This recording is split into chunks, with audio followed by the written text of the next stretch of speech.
So I'm selling this house for my client. Originally, he bought it with me, and then it was a couple years later, and it was just time to sell. And he's going to make a lot of money on the property from the purchase price. Originally, we're talking like in $100,000, and now we've listed it just under $400,000. Now, in this price range, it's very affordable for most people. And my marketing, pat myself on the back, was phenomenal because we were getting like 10 showings in the first like 24 hours, first couple days, getting 10 showings. Like it's just boom, boom, boom, boom, boom. My showing requests were going off. So I was like, okay, but what happens is these are like, it's a very affordable price point, and these buyers are likely new. And this is all about, what is this telling me? So I know it's an affordable property, but affordable properties bring out new buyers. And new buyers are scared of their shadow usually. So they go in and they're like, okay, we'll think about it, because they're just not even ready to pull the trigger. It's probably maybe junior real estate agents taking them around, and they're still trying to like coach these people to be like, yeah, you should make an offer. And they're kind of scared. Okay, so we're gonna make money on this, but what happens is an offer does come in, and it comes in $30,000 lower than the asking price. And we're already talking like we're under $400,000, and this is like, there's nothing on the market for this. This is like the cheapest, and there was one other cheapest one for 20K more or something on a list price, and it's been on the market for a long time. But ours looked great, and it was clean, it was good. So the client right away was like, I don't even think we should counter these people.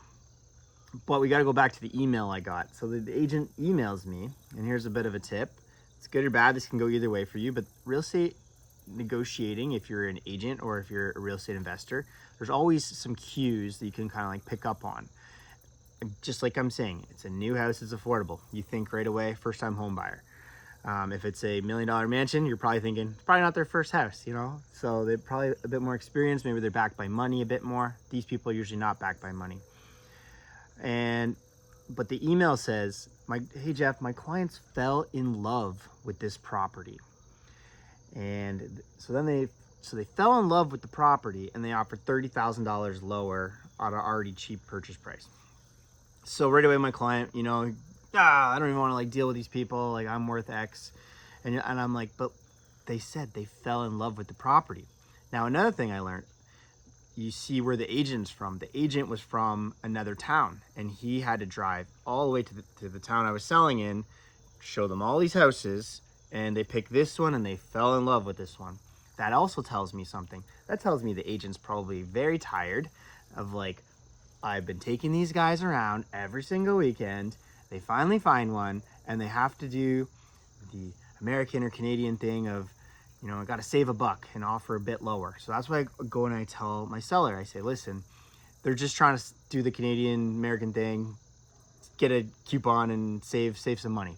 They will pay much higher. They're just, because they fell in love with the property. So we're not even gonna like split differences or do nothing. I'm like, no, we're gonna counter high again and say we're fresh on the market. There's lots of showings, and we're throwing that back in their face a little bit to put the pressure back on them. Market, it's hot. It was a long weekend, so we're expecting even Tuesday, Wednesday, Thursday after a long weekend is going to be like nuts. So here's your chance if you want to tie it up. So send it back with a high counter, and sure enough, they come really high back up, and we're pretty close now, but we're not going to budge. And now I get to like, okay, do I counter them into the next morning, or do I try to get this done before midnight?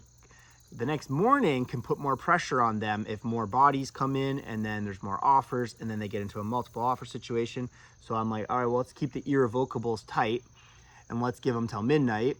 We're just going to deal with them today. If they want it, it's available to them till midnight. So we still counter high from there, and basically tied it up for only 10K under the purchase price when originally it was 30, which was right where the client kind of wanted to be as well. And then there was also a home inspection and financing, which, I try to explain to my client that at this price point, nobody's coming in with big money in their pockets. They're afraid that's their first property, so they want to inspect it. They're not like me that just buys and says, I'll figure it out. They usually have to have a home inspection, and the market's dictating that they can get a home inspection right now. It's not like there's like 30 offers coming in where they have to be firm. And then most people still need financing. So we give them their time. You feel out the other agent. He says they're good, they're pre-approved, and you gotta just kind of trust your gut. Sometimes you can get burnt, but you're just kind of like, you know, handling that with your client. And basically they did the home inspection, and yeah, they always find something. And these guys were awesome. They only wanted like $2,000 off, and the clients were happy because in reality, they probably would have. He's way up. He's up like $250,000 so on this property. So get it done, and it closes fast. That's another thing too. The offer was closing fast, so it was like telling me a lot of things. So just like, I don't play poker that much anymore, but real estate's always like poker. Like you pick up on things. If it's an older seller, that kind of tells you something. Like maybe they don't want to leave, or maybe they have to leave.